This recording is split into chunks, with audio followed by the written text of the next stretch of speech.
All right, and you've got the full screen, so I'll let them in. Correct? Yes, yes, Okay. please. All right. All right. Welcome, everybody. Happy Friday. This is our monthly HUD training and outreach training class. I'm Todd Schneiders. I'll be training you today. Shakira's up next. So next month, Shakira gets to do it. Okay, I guess so. All right. So, okay, let's don't waste any time. This is being recorded, so let's get started. Here's our first slide, mastering the HUD sales process. Some of you have been through this before, some of you have not. Let's start out with what is in fact a HUD home. All right. A HUD home is simply an FHA loan that went bad. So the bank forecloses, and then they have to make a decision when they foreclose. Do they want to keep it in their inventory and find a broker and sell it through them? Or do they want to give it to FHA because FHA insures the top 20%? So they give it to HUD, they turn it in, they get whatever money they get, and then HUD takes it, it gets deeded over to HUD, and then they go from there. And then they assign it to listing brokers and agents around the country and put it on the market. So that's what a HUD home is in a nutshell, very simply. Let's go ahead and go to the next one. We'll touch on what a field service company is, but field services is the company. There's two sides. Let's break it up. We have asset management side, we have field services side. All right. Asset management is the listing brokers and the prime vendors or the asset managers. Most of you know them as. That's the marketing side. Field services make sure the grass gets cut. They get to the property first. They clean it up, clean it out, all that sort of thing, and get it market ready. We call it, is it ready to show? So that's what they do. They write up a report. I don't think most of them are certified, but they do write a report and they're experienced. Don't get me wrong. They may not be certified, but many of them have been doing this a long time, stating what they think is wrong with the property. They put pressure to the lines. They close off all the lines, put pressure to them to see if the plumbing holds pressure. It has to have 35 pounds of pressure. And if it doesn't, they fail the test. They don't turn on the electricity, but they do test it. They put a little power generator in there, plug it in, and test the different points throughout the system. So that's what they're doing. Okay. So we'll come back to them in a few minutes. Now, this particular slide deck was put together by Rain, and there's three asset management companies or prime vendors as the government calls them. One of them is Rain Companies. One of them is called the A Team, and the other one is called KMM. There's only three in the United States that do the asset management side of the house. Okay. So this is Rain showing what states they're located in. The A Team is located in Mississippi, Tennessee, Alabama, Georgia. Then they've got 2D, which is out west, North Texas, Kansas, Oklahoma. What else? Missouri. I miss Louisiana. And that's the A Team. They have that. And then the KMM only has East Coast.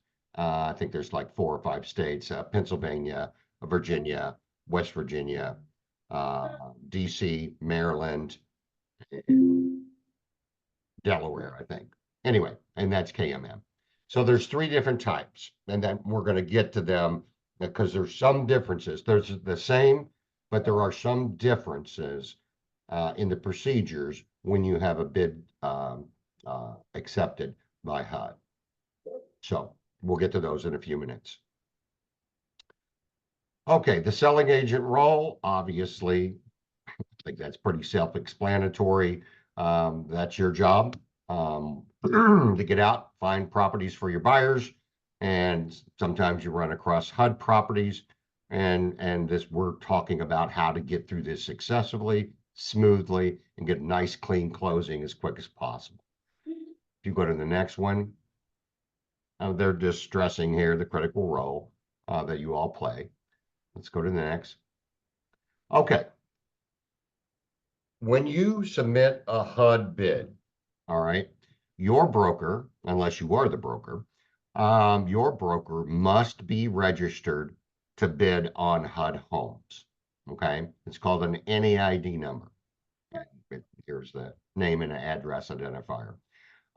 Any broker, licensed broker, can sign up with HUD. It's no big deal. They have to fill out a couple of forms. It's called the SAMS 111, and then they have a couple of other documents that go with it, and then they fill it out. The process has gotten much faster. It used to take 2 weeks to get approved or so. Now the process is down to 3 to 5 business days. So that's improvement there. Trust me, it's the government. Okay. And that is the government. That has nothing to do with the asset managers or prime vendors, as we call them. HUD does all that. So anyway, when your broker gets signed up, they have their number. It's very easy. If you don't have yourself signed up, it's very easy to have your broker sign you up. You just call your broker or email your broker and say, hey, I'm not signed up with HUD. Can you put me in the system as an agent? So they log in, they add you to the system, and the system will generate an email that's good for 24 hours. Okay. That email will come to you, and then you'll just click the link. You'll put your information in there, sign yourself up with all the documentation is not necessary there. Your broker handles that. So you just sign up, boom, you're in, you got your sign in, and now you can bid on a HUD home. Okay. That's what the HUD home store looks like. That's the portal that you would log into. It's not big. I can't see it. On the right, just to the right of bid results, on this slide is the login feature if you want to make a bid. Okay. We'll go to the next one. Oh, they're still going through the DBA, how a broker would sign up. If there is a broker on here that is not signed up, it's very simple. You go to HUD Home Store and say you want to create an account, you want to submit your name. It's all done online. It's all done e-signature, and any documents that they want from you, you can upload them directly to the system. And if anybody has any issues with that, I'll be happy to help you with that piece of cake. It's not a big deal. So now let's get to who can buy a HUD home. And there are restrictions. Obviously, owner occupants, and HUD is geared toward wanting their homes to be sold to an end user, owner occupant, OO, as we say. Obviously, investors, after a certain period of time, and we'll cover that, can bid on those homes. Nonprofits, we call it the Good Neighbor Next Door program. Some of you may have heard of that. And government agencies, which is rare, but sometimes government agencies do bid on these homes. Who cannot buy a HUD home? Go ahead. Next page. Owner occupant buyer, they are given priority in the exclusive listing period. And we'll talk about that once we get to the website in a few minutes. They must occupy the home for at least 1 year. And they cannot have purchased any HUD home, no matter what, in the past 24 months as an owner occupant. Now, if they bought a home as an investor in their area, but they found a HUD home that oh, wow, this is a good home. I want to live in this one. They can bid as an owner occupant. Now, be warned on this. Investors try to say that they are going to occupy the home. They're going to be an owner occupant. There is a form when they execute the contract that they are going to sign stating that they're going to do under penalties of perjury. All right. HUD, believe it or not, does check on this from time to time. There was one here, I don't know, 6, 8, 10 months ago that got caught. Not only did he lose the property, he had to pay a fine. I don't know how big it was. They can charge you up to 250,000. I don't think it was that large. I'm thinking about 25 to 50, somewhere in there is what I heard. But they do check on these from time to time. So if you have a buyer and you're representing them, or you are the buyer, just remember, don't get caught. If you get caught, it's a it's a big deal. Investors can jump in once the exclusive period has expired. I don't want to, well, let's just talk about it like it is. Now, as of today, May the 30th, HUD has now changed the owner occupant for insured and insurable with escrow. They've now changed it to 15 days on market instead of the 30.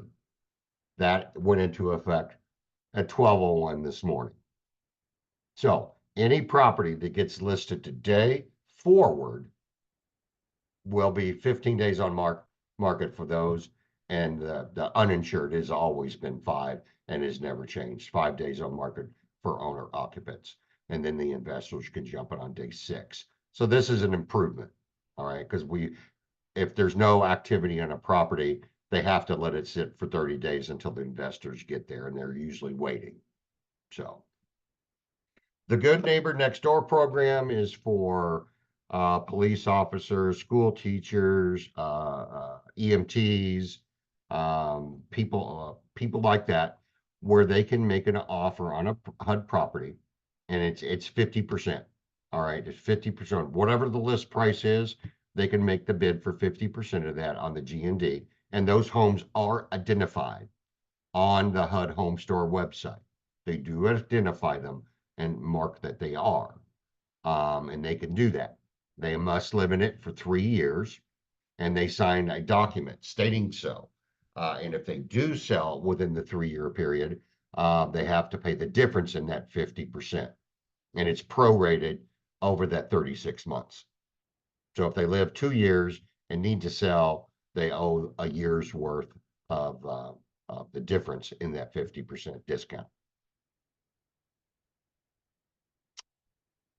Okay, must be in the revitalization area, must be a home for 36 months.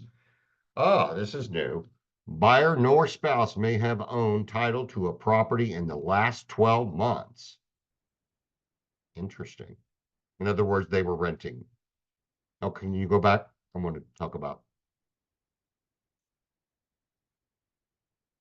HUD requires the buyer to sign a second mortgage. And that's what I was talking about. There's a form you got to sign that you'll stay for the 36 months. And they do monitor that. That is heavily monitored, believe it or not. All right, let's go to the next one. All right, how do you know if a HUD property is available for bidding? It will be listed on HUDHomestore.gov. All right, there better be a sign in the yard, should be in the MLS, and it should be on HUD Home Store. Now, things used to be a little bit different years ago, but now the prime vendors, to save on labor, okay, this is why they're doing it. But to save on labor, they're telling us to go to HUD Home Store. When a property gets listed, we have to match everything that square footage, if it's in a flood zone, all that. They're not giving it to us like they used to. Now they're telling us to go to HUD's Home Store and read the thing and then enter it in the MLS. Okay. And that's why they're doing it. They're doing it to save time and labor. So we take that information and put it in the MLS. And all bids are submitted electronically through HUDHomestore.gov. You will never write a paper, a wet ink paper contract on a HUD home ever. Okay. You'll gather all the data. Let's go to the next slide. Okay, this is showing a HUD property. Can you let me share my screen?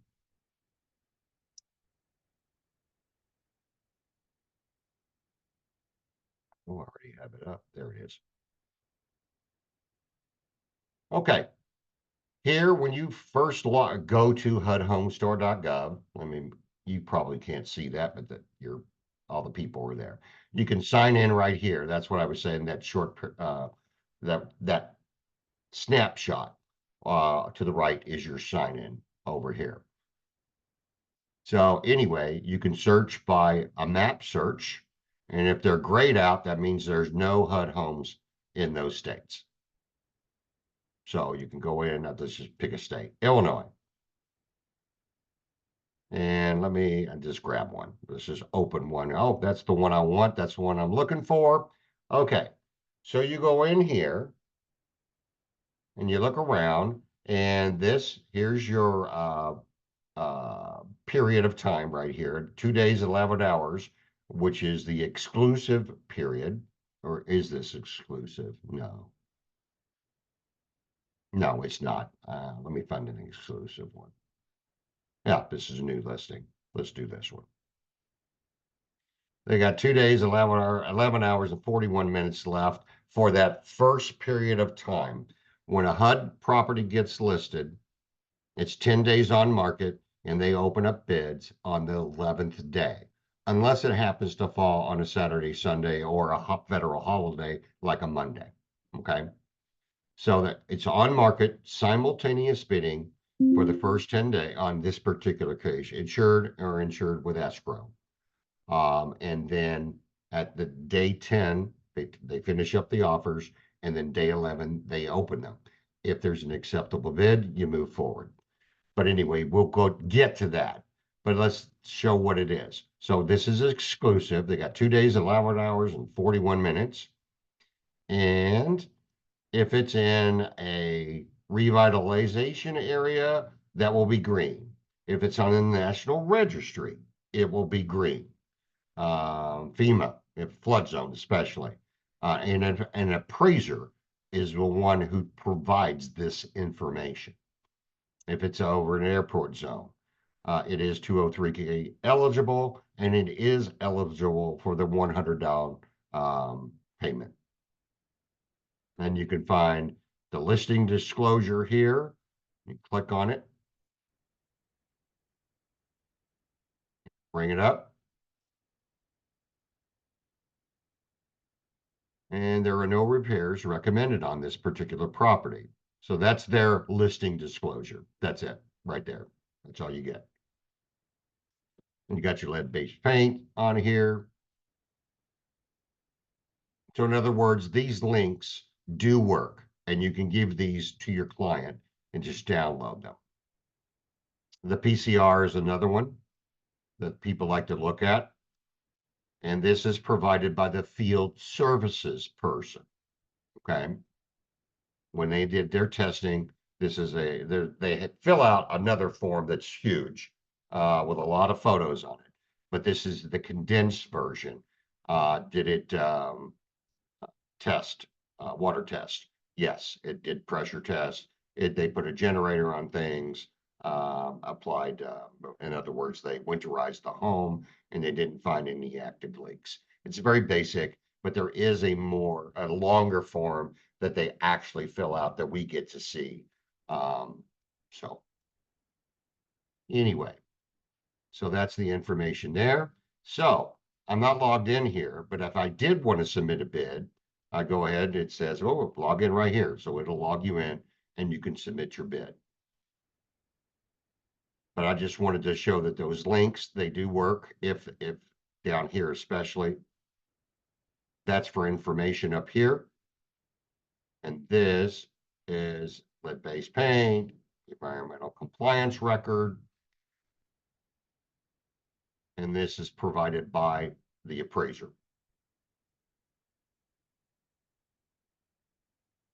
All right, I'm going to stop sharing. I can move this thing around. Lynn, we'll go back to.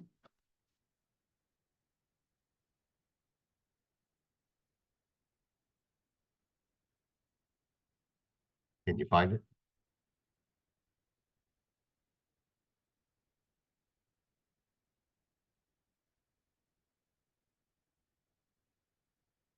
Okay, we covered this when I went live. So let's go to the next one. Period deadline, you can see that.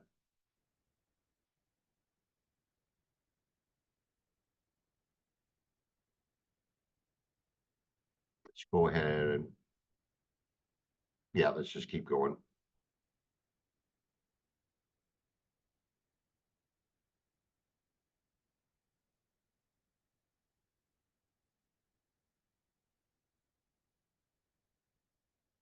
Okay.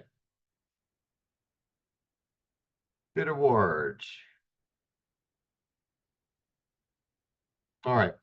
When we are in, this is a new slide deck, so I'm kind of learning too how they've moved information around on me.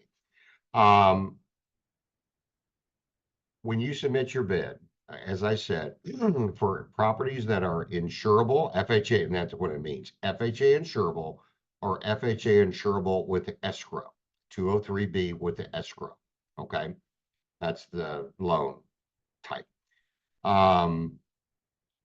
And that's the only time you'll ever see an escrow on any FHA loan. And that's if HUD owns it and it's their property, then they will do an escrow up to $10,000. Anything above that, you have to go 203K, and that will be listed as uninsurable. Still can use the 203K, but it's above 10,000. So anyway, so when you're submitting your bids for those two types, insurable and insurable with escrow, the first 10 days on market are owner occupant only. Now they've changed it to 15 days total, but still those first 10 days simultaneous bidding. And then they'll open up all bids that arrived in those first 10 days. Then after that, if there is not an acceptable bid, then they will open them every day. Day 11, day 12, day 13, 14, and 15 now. It used to go all the way to 30, but it's 15 now. Then on day 16, the investors can start making bids. Okay. Why are they saying this? Okay.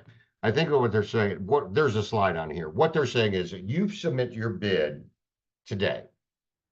Great. It'll be open tomorrow unless it's in that window. However, if you're working late, you went out and showed your client a property and you're out there late, 8, 9, 10 o'clock at night, and they want to make a bid. And you jump onto HUD Home Store and you log in and you start doing your thing. You've got all their information. Maybe you have to make a quick phone call. Hey, I need this, blah, blah, blah. It's all verbal and electronic. But if you hit the submit button at 12:01 midnight local time, that bid will not go on today's bid. It will go on tomorrow's bid. Okay. So if you wanted it to be see first thing in the morning, get it in before midnight local time. It's always local time where the property is located. Let's go to the next one. We talked about insurable with escrow, uninsurable. Let's don't waste a lot of time on that. On IE, insurable with escrow, and it should be in the MLS and the broker private remarks or broker to broker remarks, depending on your MLS. It will say it's IN, IE, or UI in there. It will also have the case number in there, and it damn well better have the case number in there. And a few other little things about HUD quirks. Every area is a little bit different, but it'll have more things in there. It should. Let's go to the next one. Okay, we covered this, whether it's in a flood zone, HOA. If there's an HOA, it will be listed and the monthly or yearly amount will be listed and it will state so. And if it was built before 78, that will be in there too.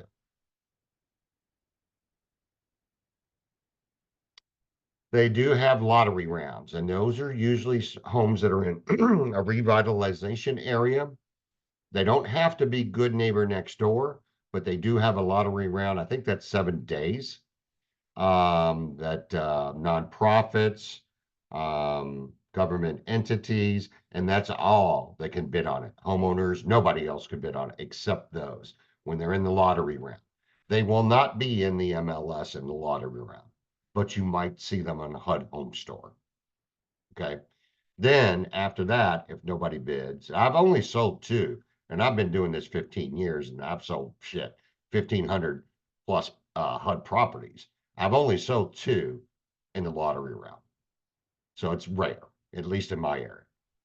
So then it goes into the exclusive period, and then if it doesn't sell, then it goes into the investor or open to everybody period. Okay. Yep, 7 days. Uninsured properties will be first listed in the lottery. Insured properties go to in revitalizations. Okay. And yeah, nonprofits, government agencies. Now, GND, Good Neighbor Next Door, is not always available in the lottery round on a specific property. It is property specific, and it will be labeled. Trust me, you won't be able to miss it. Go ahead to the next one. All right. Obviously, there is another slide next that says that they've shortened it to 15 days, and we're all just ecstatic about that. No investors for the first 15 days for insurable and insurable with escrow. Uninsured's 5 days. Then day 6, investors can jump in. They're in the exclusive period. They do not open any bids, 10 days or 5. Okay. Either it's 10 days, uninsurable, it's 5 days. Then they open up owner ox, no deals. Investors then get in. Yeah. This went into effect today. Once you get past the exclusive period, bids are open to every day. If there's an acceptable bid, then you win, and then you start moving forward with the contract process. Sorry. Okay, this is what you're going to need for your client.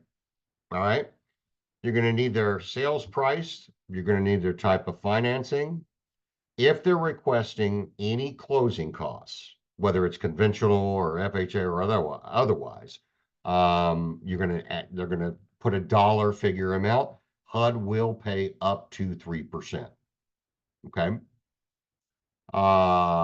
Selling agent commission, HUD will co-broke, and well, I say co-broke, it's HUD. HUD's paying it, and they're saying they're going to pay it. Technically, it's a government entity, so they will pay you up to 3%. You can choose. Okay, whatever your buyer broker agreement says, make sure it matches. Okay, you can't lie. That's a big deal these days. But whatever that says, that's what you charge, and they will pay it up to 3. And keep in mind that HUD, it makes sense. Most of you have been around a while. It is the net to HUD that they look at when they select a bid. If it's within the acceptable parameters, number one, of what they can accept, okay, and 2, the net to HUD is how they select it. So in other words, if you have 2 offers and one is I don't know 100,000 and one's 101,000, but the 101,000, even though it's a higher bid, they asked for 2% closing costs, and the other one did not, and everything else remained the same.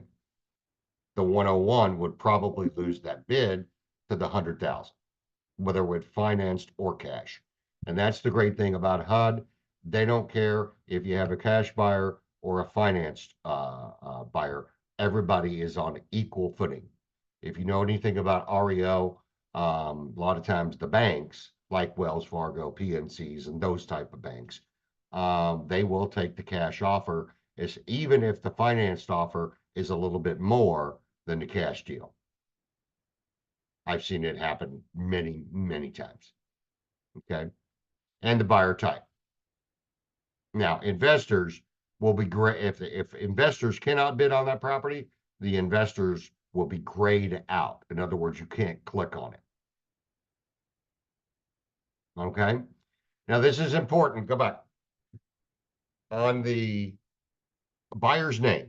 All right. Whatever it says on their driver's license, that's what you want. And if there's an initial, that's what you want. If there's no initial, that's what you want. Their legal name on their driver's license. Recommended. You don't have to do it that way, but it's recommended. Then their SSN and the vesting, how that title would be, how the deed would be titled, that will be on there too. Let's go to the next. Closing costs and commissions. I think they do prorate taxes to the date of closing. Can you go back, Lynn? Just one. Think, no. Next one. What happened? Next. Oh, here we go. They will pay the utility bills up to the date of closing and HOA fees up until the date of closing. That sort of stuff. Sometimes there's weird stuff that pops up. I'm not going to get into it. We can deal with that another time. But there are special circumstances that pop up. But you can only turn the utilities on for inspections. Just remember that. And then you have to turn them off. Earnest money. Now, let's talk about earnest money. Let's go back to earnest money.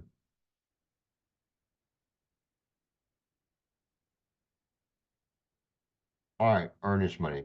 Oh, I'm sorry. Go to the next one. As I said, there are, earnest money. Earnest money, we have 3 different prime vendors throughout the nation. Some of you are in, I know all of you are scattered in different states. All right. Rain, the Rain Company, and the A-Team. The earnest money must be made payable to the title company that you choose on your bidding form. All right. But it must be delivered to the agent, the listing agent. All right. And we've argued this for years, but that's the way it's done for this company. Well, let me take that back. Earnest money is always delivered to the listing agent or broker. All right. But A-Team and Rain make it payable to the title company, deliver it to the agent, and KMM makes you have it make it payable to the listing broker's company and delivered. Let's go here. I think we've covered the bids on weekends. If you submit a bid, Friday night after work, well, it doesn't make it Friday. That bid will not be opened until Monday, unless it's a federal holiday like Memorial Day, Labor Day, etc. Then the bid will be looked at on Tuesday. Okay. And there's no preference given. If you submit a bid on Friday and you submit a bid on Sunday, they are equal. They're considered to be submitted on the same day. Okay.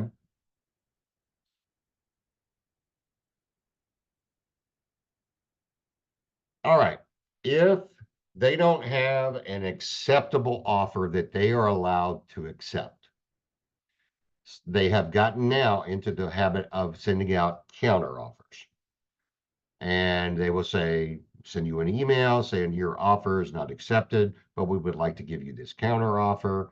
And then all you have to do is respond to that. Okay. Yes, I can do this. Or no, most people just don't even respond. And I always tell them, submit your bid the same day. When you get the counter offer, don't respond, submit your bid again, especially if they do not agree with the counter offer price. Okay. And then it'll be open the next day and they'll look at it again. Maybe they'll get another counter offer. Maybe they won't. Who knows? Okay. So it says the bid is not the only offer being encountered. Respond with your best offer. of course. But in the counter offer phase, if you're not going to accept what they're offering as a counter offer, I usually just, if you want to respond, you can respond, no, thank you, and it's bid again. And a lot of investors do this every day. They bid every single day on a property. And they bid low, obviously. And they bid, and many times they get accepted at some point, unless somebody jumps in and gets it. Okay, let's move to the next. All right. The timelines for closing on once you have your accepted bid, you have a fully executed contract. All financed offers, conventional, regular FHA, are 45 days. If you have 203K, they give you 60 days to close automatically. Cash closings are always 30 days. And you must, if you're coming up to your closing date and you need an extension, you need to get that paperwork submitted. Now, if you're an investor, they're going to make you pay for it.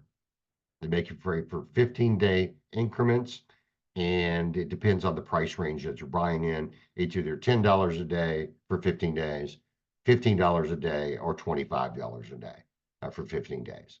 And they make you pay that up front for the extension. And then if you don't use all 15 days, in other words, you can close, faster than those 15 days, they will give the difference or prorate you back on this HUD settlement statement and give that money back to you. Okay. You need to schedule that at least 5 days before closing. Don't get me wrong, they work with you. They don't want you, to lose the property. They do work with you, but it's best to get it in 5 days so we have time to process it. Your BSCA or buyers, your title company or your attorney. They call it the buyer select BSCA agent. Make sure that they are registered with HUD and they have a number with them, and they'll know. Trust me, when you ask them, they'll know. I'll be honest with you, and this is just my personal opinion, and you can do whatever you want, and I'm not, quote, promoting anybody. Years ago, I say 6, 7 years ago, HUD did not allow you to choose your own title company, or at least they had a title company that they had. And if you did not use them, they were still involved, but it was going to cost you more money to close with a different title company. They'd let you close, but that title company was still involved. So they got paid some money too. Okay. So in other words, they had their own title agents, and they had 1 or 2 per state, depending on the state. Okay. Well, bigger states, I think they had 3 or 4. But in any event, like the ones there in my states, I know who they are. I recommend seeking those folks out, especially if I know everybody's got relationships and they got friends and they want to give them the business. And I understand that. I applaud that, and do it if you want to. But these agents that have done this for years, most of them are still in business. They know HUD inside out, backwards, sideways, and the whole 9 yards. They make these go smooth, very smooth. Just my opinion. Let's go to the next. All right. When you have an awarded bid, here we go. Let's go to the next. It is all electronic. You entered your information in to submit the bid. When the bids get open, you will get notified. Congratulations, you were awarded the bid. You'll get an email, and it will also be annotated in the HUD Home store. And they'll say, welcome, blah, blah, blah, blah, blah. It'll give you a whole lot of information. Please read that email entirely. Don't just skim it. Look at it. There's the information in there that you need. Like I said, you'll never write a paper contract again with HUD. So they'll ask for certain documentation. Okay. It's all e-signature now. So they're going to request some documents from you. They're obviously going to ask for proof of funds. they're obviously going to ask for a copy of the earnest money check made payable either to the title company of your choice, attorney, whatever, or in KMM's case, they'll want it made payable to the brokerage that has it listed. Okay. Those two things they're going to ask for sure. If it's an investor, then they're going to ask for either the LLC documents or the corporation documents, whatever that is. They're going to ask for that. There's another form on there, or not a form. There's another block in there asking for a letter from your broker, and it's worded a little weird. It doesn't make a lot of sense. And basically, what it's asking for you to do is upload is, do you have the authority to sign on behalf of your broker? If you don't, then I'm telling everybody, in other words, to speed the process up, I'm telling everybody to type out a simple Word document that the broker will sign on behalf of the brokerage. Simple Word doc, upload it. And that gets them off your butt for that. And if you do have authority to sign on behalf of your broker, upload that documentation. Then there's another section. They call it the CPL, Closing Protection Letter. Why it's still on here, I don't know. But that's a HUD system. That's not the prime vendor system. That's HUD system, government system. You cannot get a closing protection letter until you have a fully executed contract. And why they ask for it, I don't know. Don't worry about it. Okay. Just move on. And then anything else they may or may not ask for.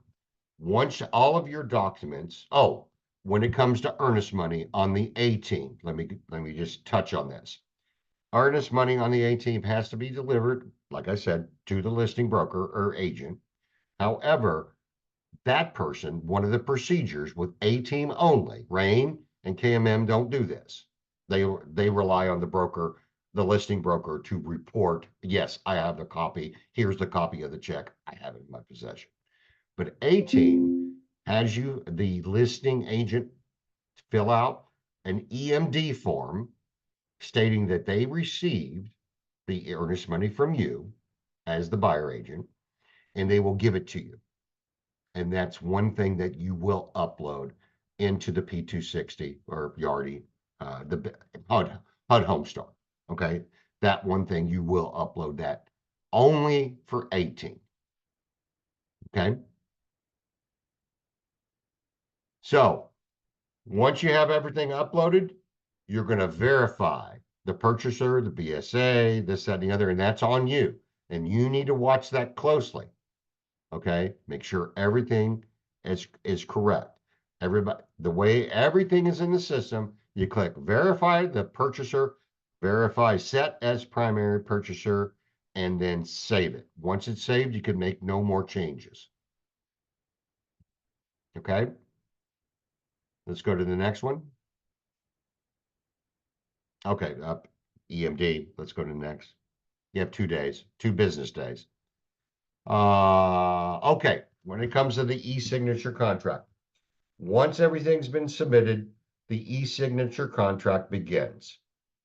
The buyer agent, if there is one, not just the broker, if the broker's the seller, it'll go to the broker. However, the agent will receive the email first, and you need to review it. And you need to review it carefully. We just had one we had to redo about a week and a half ago. So look, when you review it, make sure everything is correct. When you click, yep, everything's good to go, all you do is review it. You don't sign it. When you click, yep, good to go, save, it goes to your broker. Your broker will sign it as the buyer agent. Okay, this is buyer agent. Your broker will sign it, and then it will move to the purchaser or purchasers, and each one of them, if there's only one, fine, will sign it. And this is the part that gets everybody hung up and it delays things. And that's why you need to be on top of it. When the purchaser sign, it goes to the title company or the attorney for signature. Okay. I don't know why, but it does.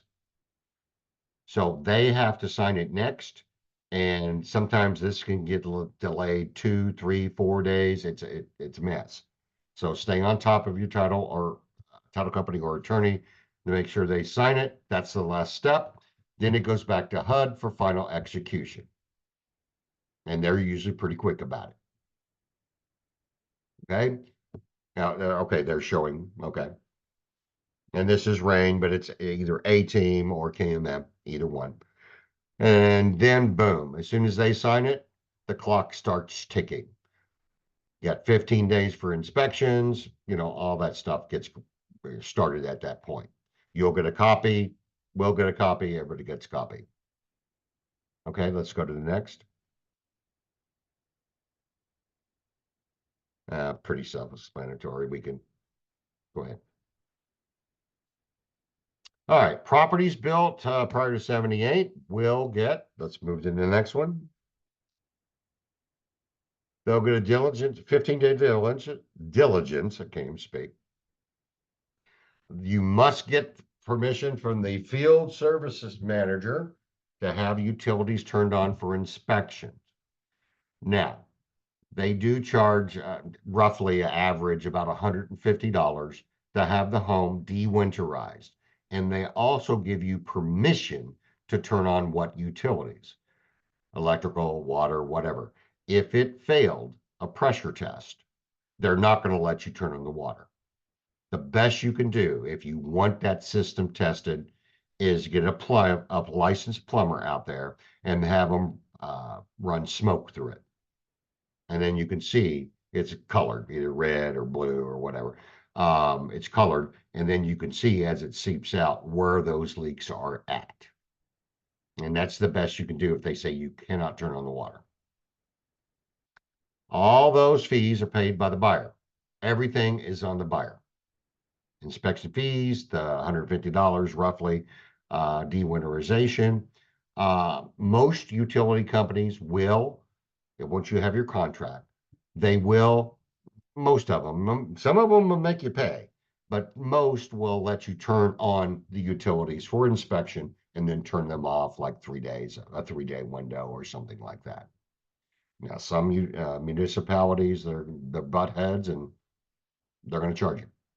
It's the way it is.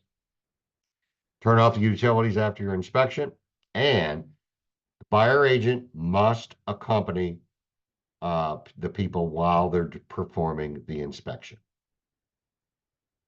Now, we know the real world, but you should have one of your representatives there. You're going to find repairs that are needed. You cannot make any repairs until after the property close.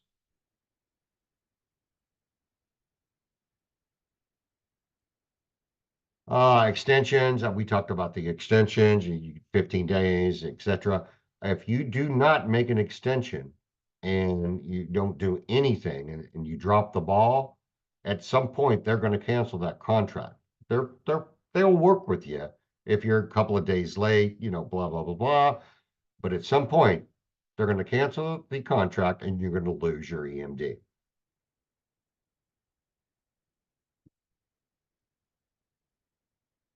You got to submit it. All of this is done online now. Even the payment is done online now. So if you do the extension, if they're going to charge you, most owner occupant properties, the first extension, the fee is usually, depending on the circumstances, I won't say always, but usually the first extension is waived. You just have to fill out the form. In other words, you keep your contract current. Fill out the contract, they approve it, you got another 15 days. Okay. What else? Yeah, there'll be anything you do not use. If you have to pay, anything that you do not use will be prorated back to you. So you pay for 15 days. If you use 8, you get paid back for 7.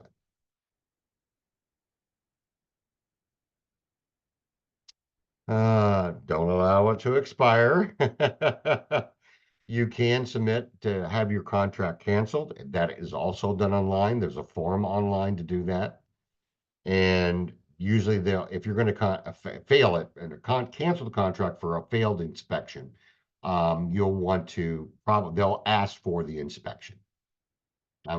We don't get it. I don't want it, but they will probably ask for it and then approve your cancellation, refund your earnest money. Okay. Amendments. You can amend the contract. You can add a buyer. You can subtract a buyer. The only thing you cannot, when you submit your bid, okay, if you have two people on there and you have a primary and a secondary, the primary bidder cannot be removed from the contract. The secondary can be removed, or if there's not a secondary, you can add somebody to the contract. You change your financing. All right. You can do that if you go from FHA to conventional or vice versa, conventional to FHA. You can do that, but you must submit an amendment for that. And we'll get to why here in a few minutes. And you can do that all online at the range. In this particular case, it's range, but A-Team has the same thing, and so does KMM. Everything's done online these days. That what they'll do is they'll take the information and they will draft their own form for you to sign for the amendment. Okay. Yeah, if you have to supporting documentation of why you're doing it. And like I said, they're pretty quick on those. A couple of days max, usually. Okay. All right, closing. Let's get to that. This is where we have the biggest problems. All right. Okay, this is self-explanatory. Everything gets submitted to the BCA. Then they begin to open the file, do the title work, blah, blah, blah, blah, blah. Let's move to the next. You're going to make sure that all the title company or the attorney has all the information about the HOA, taxes, title. We're going to help them, no problem. All right. But at the same time, that this is ultimately the buyer agent's responsibility. Make sure all these bills get submitted so that it can get paid at the closing. Okay. Yeah. Don't, unless you, unless you're you're throwing your money out the window, do not make any payments. Either I don't do it as a listing agent and you don't do it either. Otherwise, unless they approved it to get paid, you're not going to get paid back. Okay. So let's go to the next page. Uh, when you get ready to close, and all of them are doing it now. One of them used to be 3 days, but now it's all 5 days. 5 business days before you're going to close. You need to have the title company submit the HUD one, the CD, the whole 9 yards, and the deed. They know they're supposed to know this, the deed and all of that.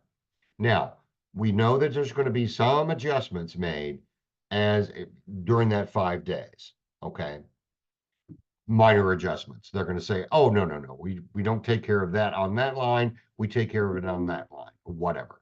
We know that that's going to happen, but 5 business days or 7 days before you're closing on all of them now, all the companies, you have to submit this documentation and you can't do it. It has to be title. All right. They'll submit it. They'll trigger it. And then that will also, for the listing agent, trigger a few things that they have to do also. Okay. Got to get them in. Otherwise, they're going to say closing request denied, and you may have to extend because you're running out of days. Okay. So get that in timely. They always recommend a walkthrough, just like any agent would do.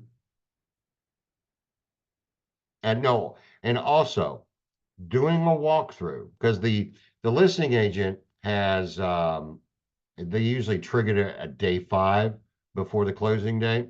and they may get out there on day 4 or day 3 before the closing date. And nothing's wrong. Everything looks good. They turn in their report. It's ready to close as far as they're concerned.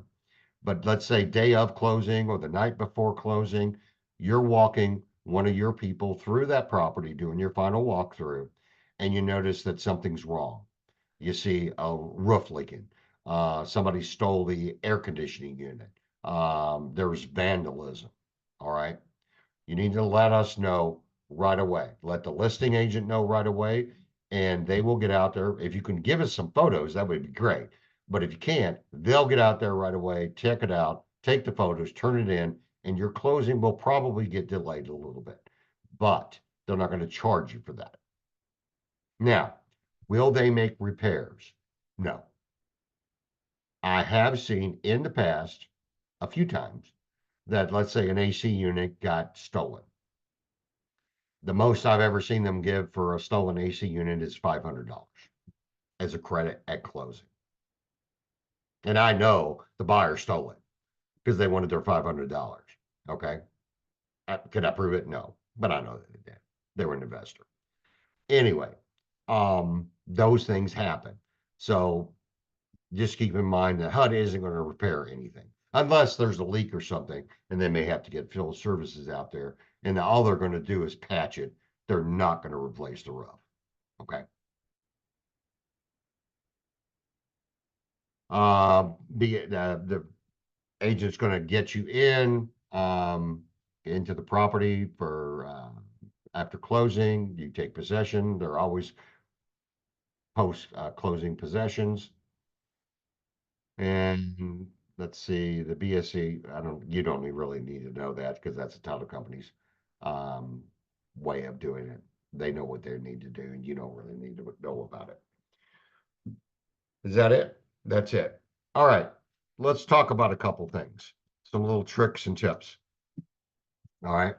They're serious about those extensions and timeliness, and when you want to close, getting that documentation in. They're very serious about that. You can't get delayed. They can say, no, we're not closing that. No, sorry, we can't do it. All right. So they're very serious about that. So get it in timely. Number 2, let's talk about listings. When these properties have been on the market, coming up on the day 41, day 40, 41, 42, 43, typically, if it's been on the market for that long, they're going to do a price reduction. 2 companies I know, well, no, I know 3. All 3 of them do it. Around the 45-day mark, there is going to be a price reduction. So if you're looking at a property and it's been on the market for 40 days or so, remember there is a price reduction coming. Okay, very soon. I encourage every buyer agent to submit your bid with that in mind, because many times the price reduction will never happen because you came in pretty close to what that price reduction was going to be, and they'll accept your offer before the price reduction. Okay, that's around day 45. So you're going to start bidding day 42, 43, 44 in there. Get your bids in and just keep bidding the same thing. If it says bid not accepted, okay, fine. Well, you understand. And just submit the same bid the next day, and the next day, and the next day, and the next day. All right, until that price reduction is taking place. At that point, you might get it done. All right. What else? Any questions? Anybody? I want to be respectful of your time. You did good, Todd. It's 2:00. Very nice. All right. Well, if there's no questions, I'm here. Email me or reach out. But I appreciate your time and coming. And if it can help you in any way, please feel free to reach out to myself, Lynn. We'll get you done.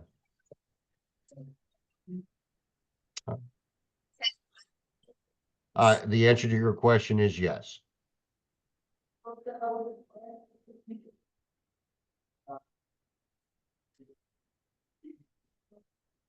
All right, let's stop the recording. Tina, can you hang on a second?